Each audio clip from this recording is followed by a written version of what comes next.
ఇటీవల ప్రమాదవశాత్తు మరణించిన 18 మంది మత్స్యకారులకు రాష్ట్ర ప్రభుత్వం 90 లక్షల ప్రమాద బీమాను కూటమి ప్రభుత్వం విడుదల చేసినట్లు డిప్యూటీ సీఎం పవన్ కళ్యాణ్ ప్రకటించారు. గురువారం కాకినాడ కలెక్టరేట్లో ఉప్పాడ మత్స్యకార సోదరులతో మాటమంతి కార్యక్రమంలో మత్స్యకారులతో పవన్ కళ్యాణ్ మాట్లాడారు. రాష్ట్ర ప్రభుత్వం 18 మంది మత్స్యకారులకి 5 లక్షల చొప్పున మొత్తం 90 లక్షల బీమా లబ్ధిని కుటుంబీకుల బ్యాంకు ఖాతాల్లో నేడు జమ చేయడం జరిగిందని ప్రకటించడంతో మత్స్యకారులందరూ హర్షం వ్యక్తం చేశారు. ప్రతి విలేజ్ నుంచి కొంతమంది నాయకుల్ని మనం మొన్న ఎవరైతే మాట్లాడామో మనం వాళ్ళని కూడా పిలుచుకొని ఈరోజు ఈ మీటింగ్ ఆర్గనైజ్ చేయడం జరిగింది. నెక్స్ట్ ఒక హాఫ్ అన్ అవర్లో ఒక్కొక్క మైక్ అందిస్తారండి. ఎవరైతే మాట్లాడాలనుకుంటున్నారో వాళ్ళు చేస్తే మైక్ మీ దగ్గరకు వస్తుంది.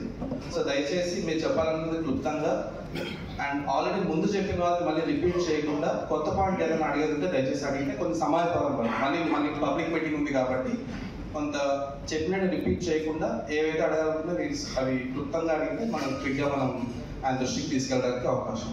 ఏదైతే అక్కడ ఎక్కడ లేని హార్బర్లో ఎక్కడ లేని బిల్డింగ్లు కట్టారన్న ఇంచుమించు 27 బిల్డింగ్లు 30 బిల్డింగ్లు ఉన్నాయి.